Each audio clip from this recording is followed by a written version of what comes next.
Hey everyone, this is Lynn Wilson at Lynn Wilson Originals here in Mills River, North Carolina, and today I am working on reupholstering an Eastlake chair. Let me tilt it down a little bit here so you can see if we can get both me and the chair in here. So this is the chair. Obviously I have it on its back, and the chair was originally button tufted. This was the back of it. And what I want to do is make this easy for beginners. And button tufting, you know, it just takes a little bit of practice. And I'm also using a patterned fabric. This is from Smith Honig, and button tufting with this could prove challenging just to keep the pattern looking correct. So what I'm going to do instead is try to fill in where the depressions were for the buttons. So let me pull this down. You can see here I've put one of these in. This, I had some leftover foam from another project. And so what I've done is I've cut some strips of foam and rolled them up. I'm using these to try to fill in where the depressions were for the button tufting. Now the reason I'm using something like foam instead of cotton is it's just a little bit firmer. I will end up putting a layer of cotton over this whole piece and then putting a layer of Dacron over it as well. This padding here has shifted some. You can see it's actually old horsehair. Nobody has re-padded it. I think it's been reupholstered, but I don't think it was re-padded. So I'm going to take another one of these and just roll them up. And this is kind of trial by error. I know that a risk you run when you redo these is that these depressions, the cotton fills them in. So that's why I'm trying to fill it in with foam first. And so I'm cutting off, like I said, I just had this left over from another project, and I'm cutting off, you know, fairly just long strips of it. Not with my upholstery shears, not with my fabric shears. And then I'm just cutting it in half and rolling it up.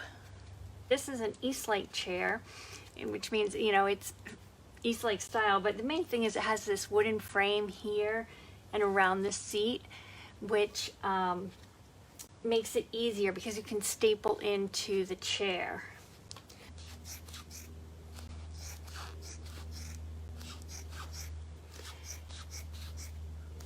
And I saw a tutorial where they said you could use cotton batting for this, but I know that the cotton batting would mash down too much. So what we want to do is make it as if there was never any button tufting at all. And I've painted the chair already. It's painted in a color from Dixie Belle called Flamingo, and it's this nice coral orange color that is going to pick up the color in the fabric.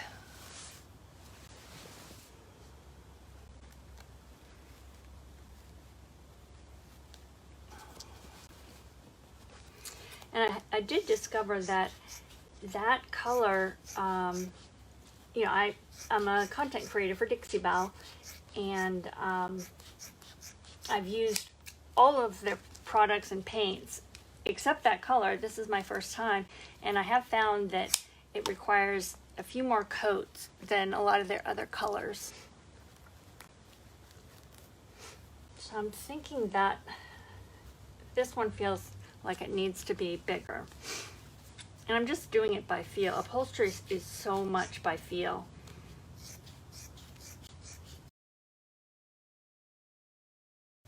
because as people lean against it, it's going to push these in, and we do have the back here that's holding it so it doesn't push all the way through. So I get this big roll of cotton from the fabric store, and it's firmer than the cotton batting, or like foam batting you would get in a bag. And you keep it wrapped up in this paper because otherwise it expands. So this is what it looks like. So it's fairly thick, and you can see why it works a little bit better than just like putting foam, and Scrappy's here to help us as well, apparently. So like I said, it's all about feel, and I am still feeling the indentations. So what I'm gonna do is take a little bit of this cotton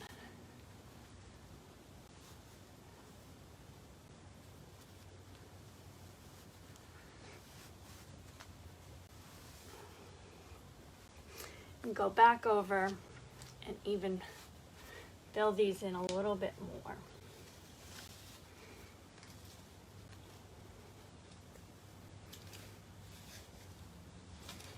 Just to try to smooth it out.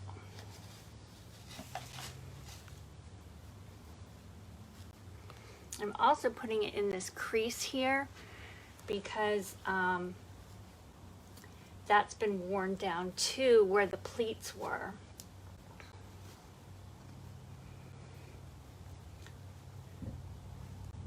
But if you do decide that you want to, try working on one of these chairs, you want to check the springs. A lot of times you can find these chairs at like thrift stores and estate sales.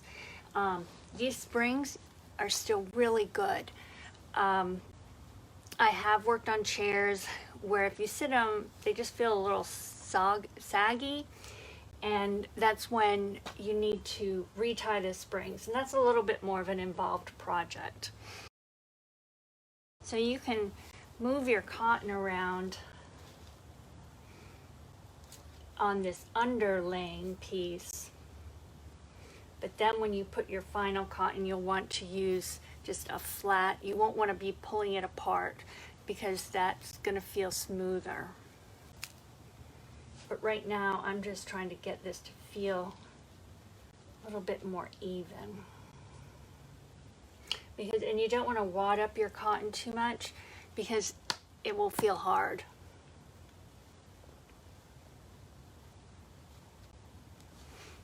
Okay, so now I'll put my big piece down,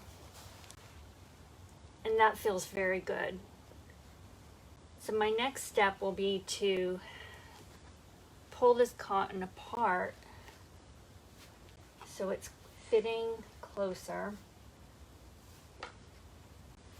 because you definitely don't want to be stapling into cotton, because eventually you're going to cover your staples with either gimp or cording, and if you staple into the cotton, it's hard to pull it out so you don't see it.